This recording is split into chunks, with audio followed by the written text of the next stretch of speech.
ಜೀನಾಗೆ ಸಂಪಾದಕತ್ವದಲ್ಲಿ ಜಿಎನ್ಎಸ್ news ಸಾಗರ ಸುತ್ತದ ಆಚೆ ಈಚೆ ಗುರುವಾರದ news ಅಪ್ಡೇಟ್ಗೆ ತಮಗೆ ಸ್ವಾಗತ. ಮುಖ್ಯಾಂಶಗಳು: ಸಾಗರ ಜಿಲ್ಲೆ ಮಾಡಿ ಹಕ್ಕುತ್ತಾಯದ ಮೊದಲ ಹೋರಾಟಕ್ಕೆ ನಿರೀಕ್ಷಿತ ಸ್ಪಂದನೆ. ಸಂಘಟಕರ 15 ದಿನದ ತಿರುಗಾಟಕ್ಕೆ ಸ್ಪಂದಿಸಿ ಹೆಜ್ಜೆ ಹಾಕಿದ ಸಾಗರಿಕರು, ನಗರದ ಪ್ರಮುಖರು. ಸಾಗರ ಜಿಲ್ಲೆ ಹಕ್ಕುತ್ತಾಯ ಮಂಡಿಸಿದ ಅಕ್ಷರ್ ಜಯಂತ್, ಮುಸ್ಲಿಂ ಧರ್ಮಗುರು ಹಾಗೂ ಕ್ರೈಸ್ತ ಧರ್ಮಗುರು. ಅಖಂಡ ಶಿವಮೊಗ್ಗ ನನ್ನ ಆಶಯ. ಜಿಲ್ಲೆ ಒಡೆಯುವುದಾದರೆ ಸಾಗರ ಜಿಲ್ಲೆ ಆಗಲು ಸೂಕ್ತ ಸ್ಥಳವೆಂದ ಶಾಸಕ ಬೇಳೂರು. ತ್ಯಾಗರ್ತಿ ಸಹಕಾರಿ ಸರ್ವ ಸದಸ್ಯರ ಸಭೆ, ಶಾಸಕ ಬೇಳೂರಿಗೆ ಸನ್ಮಾನ. ರೈತರು ದೊಡ್ಡ ಸಂಖ್ಯೆಯಲ್ಲಿ ಷೇರುದಾರರಾಗಲು ಬೇಳೂರು ಕರೆ. ಈಗ ಸುದ್ದಿಯ ವಿವರ. ಸಾಗರ ಜಿಲ್ಲೆ ಮಾಡಲು ಒತ್ತಾಯಿಸಿ ಗುರುವಾರ ಸಾಗರ ಜಿಲ್ಲಾ ಹೋರಾಟ ಸಮಿತಿ ವತಿಯಿಂದ ನಡೆದ ಹಕ್ಕುತ್ತಾಯದ ಹೋರಾಟ ಯಶಸ್ವಿಯಾಗಿ ನಡೆಯಿತು. ಸಾಗರ ಜಿಲ್ಲೆ ಮಾಡಿ ಘೋಷಣೆಯ ಮೆರವಣಿಗೆಯನ್ನು ವಿಧಾನಸಭಾ ಮಾಜಿ ಅಧ್ಯಕ್ಷ ಕಾಗೋಡು ತಿಮ್ಮಪ್ಪ ಹಾಗೂ ಸಿಗಂದೂರು ರಾಮಪ್ಪ ಚಾಲನೆ ನೀಡಿದರು. ಮೆರವಣಿಗೆಯಲ್ಲಿ ವಿವಿಧ ಸಂಘ ಸಂಸ್ಥೆಗಳ ಪ್ರಮುಖರು, ಸಾರ್ವಜನಿಕರು, ನಗರಸಭೆ ಅಧ್ಯಕ್ಷರು, ಸದಸ್ಯರು, ವಿವಿಧ ಪಕ್ಷಗಳ ಮುಖಂಡರು ಹೆಜ್ಜೆ ಹಾಕಿದರು. ನಗರಸಭಾ ರಂಗಮಂದಿರದಲ್ಲಿ ನಡೆದ ಹಕ್ಕುತ್ತಾಯದ ಸಭೆಯಲ್ಲಿ ರಂಗಕರ್ಮಿ ಕೆವಿ ಅಕ್ಷರ್, ಜಿಲ್ಲಾ ಪಂಚಾಯಿತಿ ಮಾಜಿ ಸದಸ್ಯ ಜಯಂತ್, ಕ್ರೈಸ್ತ ಮತ್ತು ಮುಸ್ಲಿಂ ಧರ್ಮಗುರುಗಳು ಮಾತನಾಡಿದರು. ಹೋರಾಟ ಸಮಿತಿಯ ಸುಂದರ್ ಸಿಂಗ್, ತೀನಾ ಶ್ರೀನಿವಾಸ್, ಮಂಜುನಾಥ್, ಎಚ್.ಬಿ. ರಾಘವೇಂದ್ರ, ಶಿವಾನಂದ್ ಕುಗ್ವೆ, ದಿನೇಶ್ ಶಿರವಾಳ, ಡಾಕ್ಟರ್ ರಾಜನಂದಿನಿ ಕಾಗೋಡು, ಮೈತ್ರಿ ಪಾಟೀಲ್, ಸವಿತಾ ವಾಸು, ಕೆವಿ ಜಯರಾಮ್, ಅಶ್ವಿನಿ ಕುಮಾರ್, ಅನಿತಾ ಕುಮಾರಿ, ಮಧುಮಾಲತಿ, ಕನ್ನಪ್ಪ, ಚಂದ್ರಪ್ಪ ಕಲಸೆ, ಎಲ್ ಚಂದ್ರಪ್ಪ, ದೇವೇಂದ್ರಪ್ಪ, ಮಂಜಪ್ಪ, ಪರಮೇಶ್ವರ್ ದೂಗೂರು, ರಾಜಶೇಖರ್ ಗಾಳಿಪುರ, ಮಲ್ಲಿಕಾರ್ಜುನ್ ಹಕ್ರೆ, ಶ್ರೀನಿವಾಸ್ ಮೇಸ್ತ್ರಿ, ಸಿದ್ದಪ್ಪ, ಗಿರೀಶ್ ಗೌಡ ಇನ್ನಿತರರು ಹಾಜರಿದ್ದರು.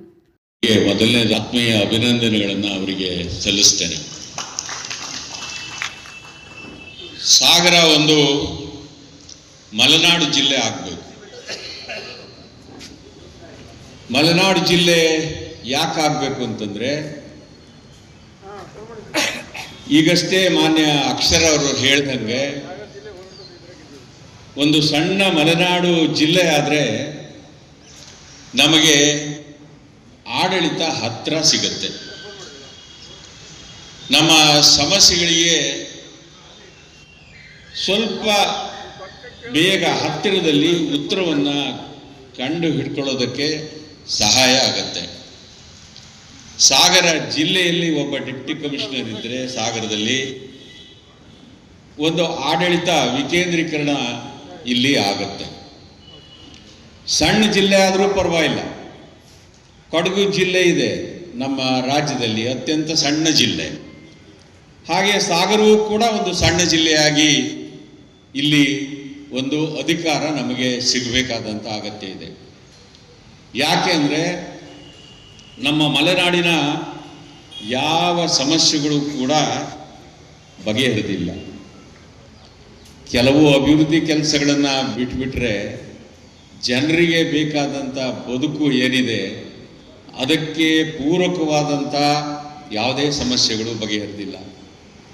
ನಿಮಗೆ ಒಂದೇ ಉದಾಹರಣೆ ಹೇಳಬೇಕು ಅಂದರೆ, 2,80,000 ಜನ ಒಂದು ಸಾಂಸ್ಕೃತಿಕ ವಲಯದ ಪರವಾಗಿ ನಮ್ಮೆಲ್ಲರ ಬೆಂಬಲ ಈ ಸಾಗರ ಒಂದು ಜಿಲ್ಲೆ ಆಗುವುದಕ್ಕೆ ಇದೆ ಎನ್ನುವುದು ಹೇಳುವುದಕ್ಕೋಸ್ಕರ ನಾನು ಇಲ್ಲಿಗೆ ಬಂದಿದ್ದೇನೆ. ಅನೇಕರು ಹೇಳಿದರು ಸಾಗರಕ್ಕೆ ಬೇರೆ ಬೇರೆ ರೀತಿಯ ಅರ್ಹತೆಗಳಿದ್ದಾವೆ ಅಂತ. ಅದು ಒಂದು ರೀತಿಯ ಕಾರಣ. ಆದರೆ ಸಾಗರ ಯಾತಕ್ಕೆ ಜಿಲ್ಲೆ ಆಗಬೇಕು ಅನ್ನೋದಕ್ಕೆ ಇನ್ನೊಂದು ಬಹಳ ಮುಖ್ಯವಾದ ಕಾರಣ, ಇದು ಸರ್ಕಾರದ ದೃಷ್ಟಿಯಿಂದ ಕೂಡ ಬಹಳ ಅಗತ್ಯವಾದದ್ದು ಅಂತ ನನಗನ್ನಿಸ್ತದೆ. ಮಾಡಿದರೆ ಆವಾಗ ಸರ್ಕಾರ ಜನರ ಹತ್ರ ಬಂದಂಗಾಗತ್ತೆ.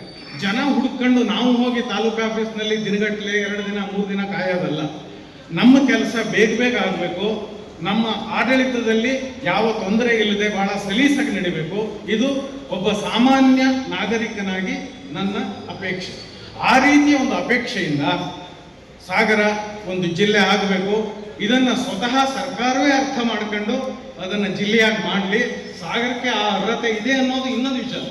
ಅರ್ಹತೆ ಇರಲಿ ಇಲ್ಲದೆ ಇರಲಿ, ಸಾಗರ ಅದು ಒಂದು ಜಿಲ್ಲೆ ಆಗಬೇಕು. ಬದಲಾಗಿ ಮುಂದಿನ ಪೀಳಿಗೆಯ ಒಂದು ಭವಿಷ್ಯವನ್ನು ನೋಡಿ ಈ ಹೋರಾಟ 2011ರಲ್ಲೇ ನಮ್ಮ ದಿವಂಗತ ಸಾಹಿತಿ ಡಾಕ್ಟರ್ ನಮ್ಮ ನಾ ಡಿಸೋಜರವರ ಸಂದರ್ಭದಲ್ಲೇ ತೊಡಗಿದ್ದಾರೆ. ಅಂದರೆ ಇದು ಆಗಿನಿಂದಲೇ ಹೋರಾಟ. ಇಂದು ಸೆಪ್ಟೆಂಬರ್ 18ನೇ ತಾರೀಕು ಪ್ರಾರಂಭವಾದ ಹೋರಾಟ ಇದಲ್ಲ. ಆದ್ದರಿಂದ ಮಾನ್ಯ ಮುಖ್ಯಮಂತ್ರಿಗಳಿಗೆ ಮತ್ತು ಉಪಮುಖ್ಯಮಂತ್ರಿಗಳಿಗೆ, ರಾಜ್ಯ ಸರ್ಕಾರಕ್ಕೆ ಈ ಒಂದು ಸಾಗರ ತಾಲೂಕು ತಿಳಿಸುತ್ತಿರುವ ವಿಷಯ ಅಂತ ಹೇಳಿದ್ರೆ, ಈ ತಾಲೂಕಲ್ಲಿ ಸುತ್ತಮುತ್ತಲಿರುವಂಥ ಎಲ್ಲ ಹಳ್ಳಿಗಳ ಜನರ ಬೆಳವಣಿಗೆಗಾಗಿ, ಅವರ ಮುಂದಿನ ಮಕ್ಕಳ ಭವಿಷ್ಯಕ್ಕಾಗಿ ಇದನ್ನು ಆದಷ್ಟು ಬೇಗನೆ ಜಿಲ್ಲೆಯಾಗಿ ಪರಿವರ್ತನೆ ಮಾಡಬೇಕು ಎನ್ನುವ ಹೋರಾಟ ಇದಾಗಿದೆ. 4 ಅಂಶಗಳು. ಯಾಕೆ ಇದನ್ನು ಜಿಲ್ಲೆಯಾಗಿ ಮಾರ್ಪಡಿಸಬೇಕು? ಎಲ್ಲರ ಪ್ರಶ್ನೆ. ಯಾಕೆ ಇದನ್ನು ಸಾಗರ ತಾಲೂಕನ್ನು ಜಿಲ್ಲೆಯಾಗಿ ಮಾಡಬೇಕು? ಯುವಕರಿಗೆ ಕೇಳಿ, ಅವರಿಗೆ ಗೊತ್ತಿಲ್ಲ. ವೇದಿಕೆಯಲ್ಲಿ ಕುಳಿತಿರು ಯಾರಿಗೊಬ್ಬರು ಕೇಳಿ, ಯಾಕೆ ಜಿಲ್ಲೆ ಇದನ್ನಾಗಿ ಮಾಡಬೇಕು? ಕಾರಣ ಇಷ್ಟೇ, 4 ಅಂಶಗಳು.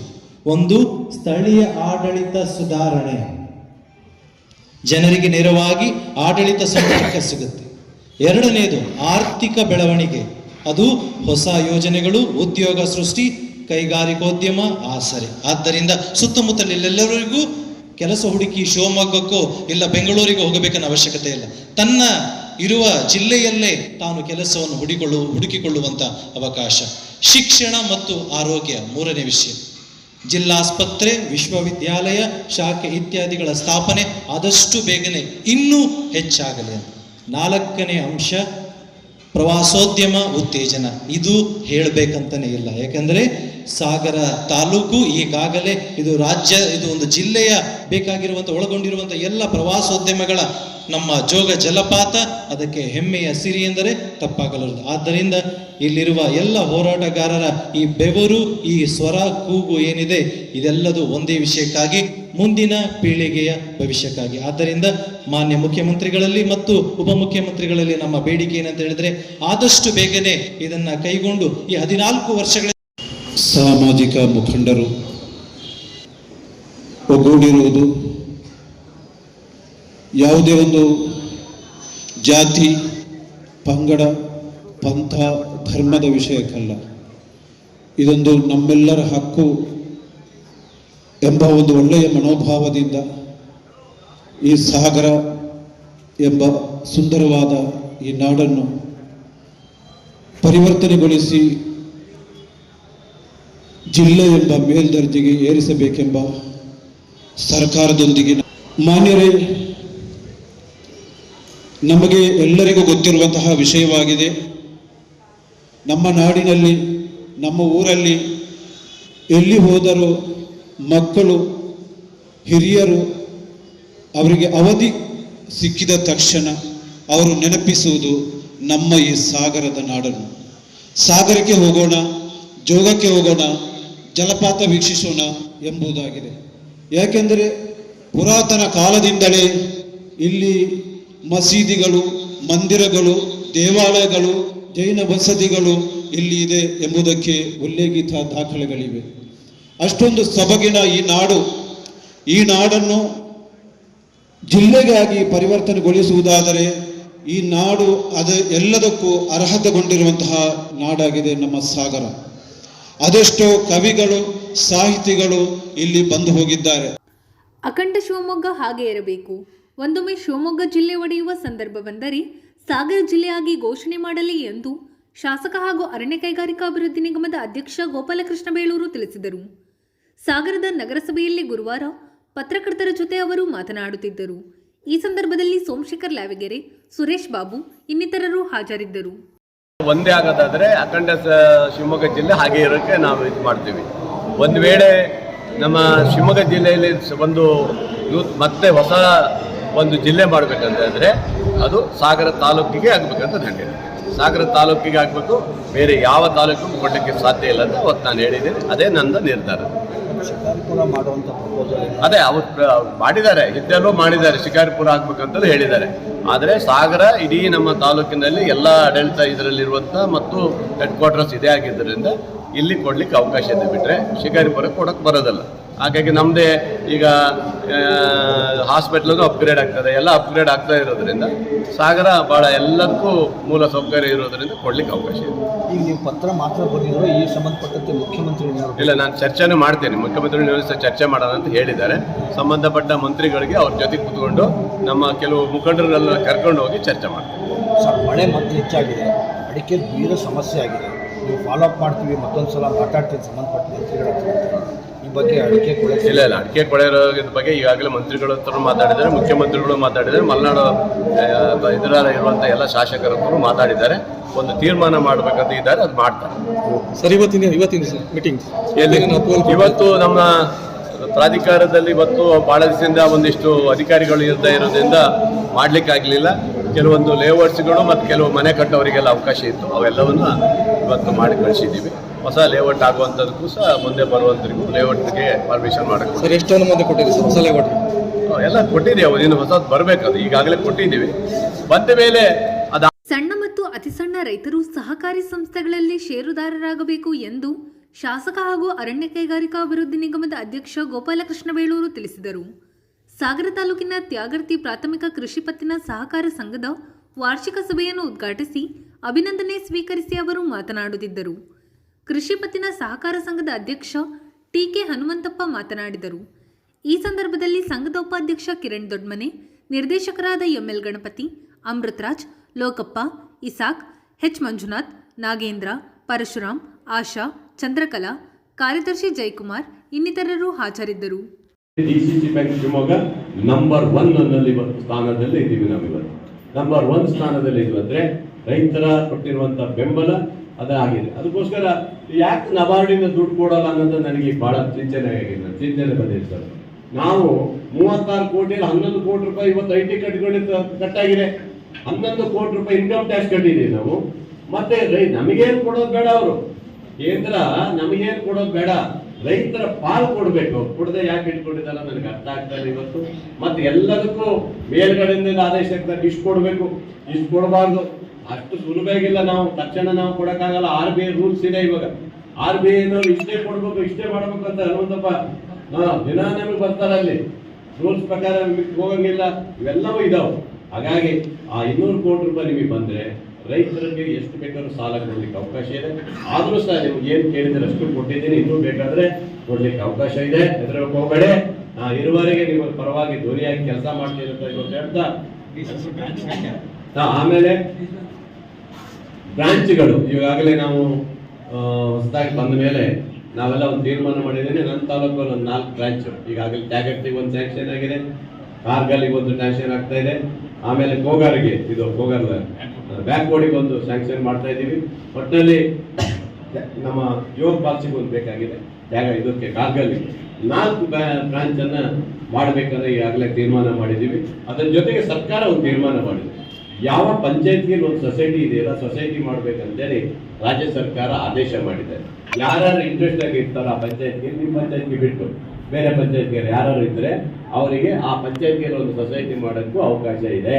ಅಲ್ಲೂ ನೀವು ಮಾಡುವಂಥದ್ದಿದೆ. ಈಗಾಗಲೇ 2-3 ಆಗಿದೆ. ಈಗ ಯಾವುದು SS ಹೋಗೋ ಅಲ್ಲೆಲ್ಲ ಒಂದೊಂದು ಆಗಿದೆ. ಕೆಲವರು ಕೇಳಿದರೆ ನಾನು ಕೊಟ್ಟಿದ್ದೀನಿ, ಇನ್ನೂ ಬೇಕಾದರೆ ಕೊಡ್ಲಿಕ್ಕೆ ಅವಕಾಶ ಇದೆ, ಅದನ್ನು ಮಾಡ್ಬೋದು. ಒಂದೊಂದು ಪಂಚಾಯತ್ಗೆ ಒಂದು ಸೊಸೈಟಿ ಮಾಡಲಿಕ್ಕೂ ಅವಕಾಶ ಇದೆ. ಅದಕ್ಕೆ ಸರ್ಕಾರ ಆದೇಶ ಮಾಡಿದೆ. ಹಾಗಾಗಿ ಇವೆಲ್ಲ ರೈತರ ಪರವಾಗಿ ಇರಬೇಕು.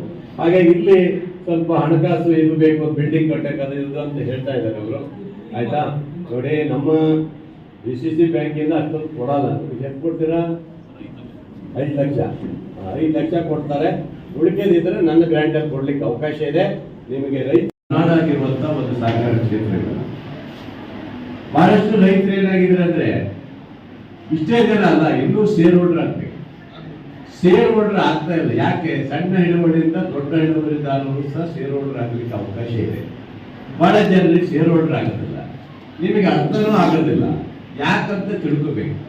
ನೀವು ಇವತ್ತು ನಮ್ಮ ಬ್ಯಾಂಕ್ ಬಿಟ್ಟು ನೀವು ಕೇಂದ್ರ ಬ್ಯಾಂಕ್ಗೆ ಹೋಗಿ, ಯಾವುದು ನಮ್ಮ ರಾಷ್ಟ್ರೀಕೃತ ಬ್ಯಾಂಕಿಗೆ ಹೋದ್ರೆ ನಿಮ್ಮ ಹತ್ರನೂ ಸೇರಿಸೋದಿಲ್ಲ, ಅವನ ಮುಖನೂ ನೋಡಲ್ಲ. ಮ್ಯಾನೇಜರ್ ಹಂಗೆ ಕೂತಿರ್ತಾನೆ. ಅವ್ನು ಈಗಂತೂ ಹಿಂದಿಯವ್ರು ಬಂದ್ಬಿಟ್ಟರೆ ನಿಮ್ಗೆ ಕ್ಯಾರೇ ಮಾಡೋದಲ್ಲ. ಅವನು ನೀವು 10 ಸರಿ ಹೋಗಿ ಆ ದಾಖಲೆ ಕೊಡಿ, ಈ ದಾಖಲೆ ಕೊಡಿ ಅಂತ ಕೇಳ್ತಾರೆ. ಆದರೆ ಇವತ್ತಿನ ನಮ್ಮ ಈ ಒಂದು ಸೊಸೈಟಿಯಲ್ಲಿ ನೀವು ಒಬ್ಬ ಷೇರುದಾರ ಆದರೆ ನೀವು ಯಾರು ಹೇಗೆ ಅಂತೇಳಿ ಹನುಮಂತಪ್ಪ ಗೊತ್ತದೆ. ನಿಮಗೆ ಸಾಲ ಕೊಡಲಿಕ್ಕೆ ಬಹಳ ಈಸಿ ಇರುತ್ತೆ. ಅದನ್ನು ಬಿಟ್ಟು ನೀವು ಯಾವುದೋ ರಾಷ್ಟ್ರೀಕೃತ ಬ್ಯಾಂಕಿಗೆ ಹೋಗಿ ನೀವು ಅಲ್ಲಿ ಮಾತಾಡೋದು, ಇಲ್ಲಿ ಶೇರ್ ಹೋಲ್ಡರ್ ಆಗಬೇಕು ಅನ್ನೋದು ಒಂದು ಉದ್ದೇಶ. ಸಾಮಾನ್ಯ ಇವತ್ತು ಬಹಳ ಜನರಿಗೆ ಅರಿವಾಗಿದೆ. ಬಹಳ ಜನರಿಗೆ ಗೊತ್ತಾಗ್ತದೆ, ನಾನು ಶೇರ್ ಹೋಲ್ಡರ್ ಆಗಬೇಕು, ನಾನು ಬ್ಯಾಂಕ್ ವ್ಯವಹಾರ ಮಾಡಬೇಕು ನಮ್ಮ ಸೊಸೈಟಿಯಲ್ಲಿ, ನನ್ನ ಒಂದು ಪಾಲು ಇರಬೇಕು ಅನ್ನೋದು ಚಿಂತನೆ ನೀವು ಮಾಡಬೇಕು. ನಾನು ಹಿಂದೆ ಒಂದ್ಸರಿ ನಿಮ್ಗೆ ಹೇಳಿ, ಬಹಳ ಜನ ರೈತರು ಅಡಿಕೆಗಳನ್ನೆಲ್ಲ ನೋಡಿದ್ರು, ಎಷ್ಟು ದೊಡ್ಡ ದೊಡ್ಡ ಇವತ್ತು ಆಪ್ ಕೋರ್ಸ್ ಇದೆ, ಮ್ಯಾಮ್ ಕೋರ್ಸ್ ಇದೆ, ಇನ್ನೊಂದು ಬೇರೆ ಬೇರೆ ಬಹಳ ಎಲ್ಲ ಖರೀದಿ ಕೇಂದ್ರಗಳಿದಾವೆ. ಅವೆಲ್ಲ ಬಿಟ್ಟು ಯಾರೋ ಒಬ್ಬ ಮನೆ ಹತ್ರ 100 ರೂಪಾಯಿ ಜಾಸ್ತಿ ಕೊಟ್ಟವ್ರು, ಕ್ವಿಂಟಲ್ 200 ರೂಪಾಯಿ 500 ರೂಪಾಯಿ ಜಾಸ್ತಿ ಕೊಟ್ಟಾರ ತಕ್ಷಣನೇ ಅವನಿಗೆ ಕೊಟ್ಟರು. ಅವ ಒಂದ್ಸರಿ ಬಂದ ದುಡ್ಡು ಕರೆಕ್ಟಾಗಿ ಕೊಡ್ತಾನೆ. ನೀನು ಎರಡನೇ ಸರಿ ಬಂದಾಗ ಇದು ಮಾಡ್ರೆ ಇವತ್ತು ಅಲ್ಲಿ ದುಡ್ಡು ಸರಿಯಾಗಿ ಪೇಮೆಂಟ್ ಆಗಿಲ್ಲ, ಅದು ಲಾರಿ ಬರೋದು ಲೇಟ್ ಆಗಿಬಿಡ್ತದೆ, ನೆಕ್ಸ್ಟ್ ಕೊಡ್ತೀನಿ ಅಂತ ಹೇಳ್ಬಿಟ್ಟು ಅವ್ರು ಎತ್ಕೊಂಡು ಹೋಗ್ತಾನೆ. ಎತ್ಕೊಂಡು ಹೋದ್ರೆ ಬರೋದೇ ಇಲ್ಲ. ನೀವು ಮನೆಗೆ ಹೋಗಿ ಹೋಗಿ ಹೋಗಿ ಎಷ್ಟೋ ಕಳ್ಕೊಂಡ್ಬಿಟ್ಟಿದ್ದೀರಿ, ಹೌದಲ್ಲ? ಇದು ಒಂದೇ ಅಲ್ಲ, ಸುಂಟಿನ ಸಮೇತವಾಗಿ. ಯಾಕೆ ನಮ್ಮ ಅಡಿಕೆಯನ್ನು ಹಾಳಾಗಿರ್ತಲ್ಲ, ನಮ್ಮ ಅಡಿಕೆಯನ್ನು ಬಳದೋಗುತ್ತಲ್ಲ. ನೀವು ಶ್ರಮ ಹಾಕಿ ಬೆಳೆದಿರುವ ಅಡಿಕೆ, ನೀವು ದುಡಿದಿರುವಂತ ಶುಂಠಿ, ಯಾಕೆ ಅದಕ್ಕೆ ಅಷ್ಟು ಇದಕ್ಕೆ ಹೋಗ್ತೀರಿ, 100 ರೂಪಾಯಿ ಆಸೆಗೆ ಹೋಗ್ತೀರಿ? ಯಾತಕ್ಕೆ ಹೋಗ್ತೀರಿ? ಅಡಿಕೆ ಕೊಳ್ಳೋರು ಇಲ್ವಾ? ಸೊಸೈಟಿ ಇಲ್ವಾ ನಿಮಗೆ? ಅಲ್ಲಿ ಹಾಕಿರಿ, ಯಾವ ಬೇಕಾದ್ರೂ ನೀವು ಖರೀದಿ ಮಾಡ್ಕೋಬಹುದು. ಯಾವ ಬೇಕಾದ್ರೂ ಬಡ್ಡಿ ತಗೊಂಡು ಅವ್ರು ಸಾಲ ತೀರಿಸು ಅಂತ ಹೇಳಿದ್ರು. ಇಲ್ಲಿ ಹೇಳಿದ್ರು, ದಯವಿಟ್ಟು ಹೇಳ್ತಿದ್ದೇವೆ, ನಾವು ಸಭೆಯಲ್ಲಿ ನಾವು ಕಾರ್ಯಕಾರಿ ಸಮಿತಿ ತಿಂಗಳ ಸಭೆಯಲ್ಲಿ ಅವತ್ತು ನಿರ್ಣಯ ಮಾಡ್ತೀವಿ, ಯಾವುದೇ ಕಾರಣಕ್ಕೂ ಯಾವ ರೈತರು 1 ರೂಪಾಯಿ ನಾವು ಯಾರನ್ನು ಕೊಡ್ಸಂಗಿಲ್ಲ. ನಾವೇ ಅಡ್ಜಸ್ಟ್ ಮಾಡಿ ಅವ್ರನ್ನ ಸಾಲವನ್ನು ಕಟ್ಟಿದಾನ. ಅವರು ಒಂದು ಸ್ವಲ್ಪ 30,000 ರೂಪಾಯಿ 20,000 ಲಕ್ಷ ತಗೋತಾನೆ, ಅವ್ರು 20,000-30,000 ದುಡ್ಡಿರಲ್ಲ. ಆ ದುಡ್ಡನ್ನು ನಾವೇ ಬಳಸಿ ಅವ್ರಿಗೆ ದುಡ್ಡು ಕಟ್ಟಿ ಅವ್ರ ಸಾಲನ ಮತ್ತೆ ವಾಪಸ್ ಕೊಡಿಸಿ ನಾವು ತಗೊಂಡಿವಿ. ಇದು ಯಾರಾದ್ರೂ 1 ರೂಪಾಯಿ ನಾವು ಸಾಲ ಕೊಟ್ಟೇವಿ, ನಾವು ಬಡ್ಡಿ ಕೊಟ್ಟೇವೆ ಅಂತ ಹೇಳ್ಬಿಟ್ರೆ ನಾನು ಈ ನಿಮಿಷಕ್ಕೆ ರಾಜೀನಾಮೆ ಮಾಡಿ ಹೋಗ್ತೀವಿ ಅಂತ ಒಂದು ಪರಿಸ್ಥಿತಿ ನಾವು ತಂದಿದ್ವಿ. ರೈತರು ಧೈರ್ಯ ತುಂಬಿದ್ವಿ. ಈಗ 10-20 ವರ್ಷದ ಸಾಲ, 10-20 ವರ್ಷದ ಸಾಲ ಹಚ್ಬಿಟ್ರೆ ನಾವು ಅವ್ರ ಮನೆಗೆ ಹೋಗಿ ಕರ್ಕೊಂಡು ಕೊಡಿಸಿ ಅವ್ರ ಬಡ್ಡಿಗೆ ಸ್ವಲ್ಪ ಡಿಸ್ಕೌಂಟ್ ಬೇಕಾದ್ರೆ ಅವ್ರು ಸ್ವಲ್ಪ ಸತ್ತಿರ್ತಾರೆ, ಅವ್ರಿಗೆಲ್ಲ ಕೆಲವು ಜನದಲ್ಲಿ ದುಡ್ಡು ಕಟ್ಟಂತ ಪರಿಸ್ಥಿತಿ ಇರಲ್ಲ. ಅಂತ ಸಂದರ್ಭದಲ್ಲಿ ನಾವು ಅವ್ರ ಬಡ್ಡಿ ತಂದು ಕಟ್ಟಿದ ಮೇಲೆ ಹಸು ನಾವು ಕಟ್ಟಿ ಮತ್ತವ್ರಿಗೆ ಮಾನೇಶ್ವರ ಚೆಕ್ ಕೊಟ್ಟು ಆ ದುಡ್ಡನ್ನ ನಾವು ತಗೊಂಡೇವಿ, ಅವರಿಗೆ ಜಾಸ್ತಿ ದರ ಮಾಡಿದ್ವಿ. ಇನ್ನು 2-3 ತಿಂಗಳಲ್ಲಿ ಗೊಬ್ಬರನ ಮತ್ತೆ ಇನ್ನು 2-3 ತಿಂಗಳಲ್ಲಿ ಈ ಬ್ಯಾಂಕಲ್ಲಿ ಏನು ಸೃಷ್ಟಿ ಆಗಿದ್ದಾರೆ ಹಿಂದಿಂದಲೂ ಅದ್ರ ವಸ್ತು ಸಂಬಂಧರು ನನ್ನ ಅನಿಸ್ತದೆ, ನನಗೆ ಆತ್ಮವಿಶ್ವಾಸ ಇದೆ, ಎಲ್ಲ ನಿಮ್ಮೆಲ್ಲ ಸಹಕಾರದಿಂದ ಆ ರೈತರ ಏನು ಸೃಷ್ಟಿ ಸಾಲ ಇದೆ, ಈಗ ಜಮೀನು ಸಾಲ ಇದೆ, ಅದ್ರ ವಸೂಲು ಮಾಡ್ತೀವಿ ಅಂತೇಳಿ ನಾವೆಲ್ಲ ಡೈರೆಕ್ಟ್ ಮನೆಗೆ ಹೋಗಿ ಅವ್ರು ಮನೆ ಸೋಲಿಸಿ ಕಟ್ಟಂತ ವ್ಯವಸ್ಥೆ ನಾವು ಮಾಡ್ತೇವೆ. ನಾವು ಯಾಕೆ ನಾವು ಮುಂದಿನ ವರ್ಷ ಜನ ಪಡೆಯಲ್ಲಿ ನಿಮ್ಗೆ 20 ಲಕ್ಷ ರೂಪಾಯಿ ನಾವು ಯಾವತ್ತು ತೋರಿಸ್ತೀವಿ ಅಂತೇಳಿ ನಾವು ಯಾಕೆ ಹೇಳಿದ್ವಿ ಅಂದರೆ, ಈ ವಸೂಲಿ ಈ ಏನು ಸೃಷ್ಟಿ ಸಾಲದ ಬಡ್ಡಿ ಇದೆಯಲ್ಲ, ಆ ಬಡ್ಡಿ ಬಂತು ಅಂದರೆ ನಾವು ಆಟೋಮೆಟಿಕ್ 20 ಲಕ್ಷ ಹೋಗ್ಬಿಡ್ತೀವಿ. ಮತ್ತೆ ನಾವು ಆದಷ್ಟು ಖರ್ಚು ವೆಚ್ಚ ನಾವು ಈಗಾಗಲೇ ಟ್ರೈ ಮಾಡ್ತಾ ಇದ್ವಿ. ಯಾವುದೇ ನಮ್ಮ ಡೈರೆಕ್ಟರಲ್ಲಿ 1 ಪೈಸಾ 1 ರೂಪಾಯಿ 1 ಟೀ ಕೊಡ್ಬೇಕಾದ್ರೂ ಅವ್ರು ಕೈಗೆ ದುಡ್ಡು ಕೊಡ್ತಾರೆ, ಕೆಲಸ ಅಂತಾರೆ, ನಾವು ಕೊಡ್ತೇವೆ, ಕೆಲವು ನಿಸಾಗಿ ಕೊಡ್ತಾರೆ, ಇಂಟರ್ನೆಟ್ ಕೊಡ್ತೀವಿ, ಎಲ್ಲರೂ ನಾವು ಕೊಡ್ತೀವಿ ಬಿಟ್ಟು ನಾವು ಖರ್ಚಾಗಲ್ಲ ಅಂತ ಒಂದು ಪರಿಸ್ಥಿತಿ ನಾವೆಲ್ಲ ಕೆಲಸ ಮಾಡ್ತೀವಿ. ಎಲ್ಲ ನಮ್ಮ ರೈತರು ಸಹಕಾರ ಕೊಡ್ತಾರೆ. ಮತ್ತೆ ಈಗ ನಮ್ಮ ರೈತರಿಗೆ ಕಾಲ ತಕ್ಕಂಗೆ ಗೊಬ್ಬರ ಬೇಕು, ಔಷಧಿ ಬೇಕು. ಇದು ಗುರುವಾರದ ಸಮಗ್ರ ಸುದ್ದಿ. ನಿರಂತರ ಸುದ್ದಿಗಾಗಿ ನೋಡ್ತಾ ಇರಿ GNS ನ್ಯೂಸ್. ನಮಸ್ಕಾರ.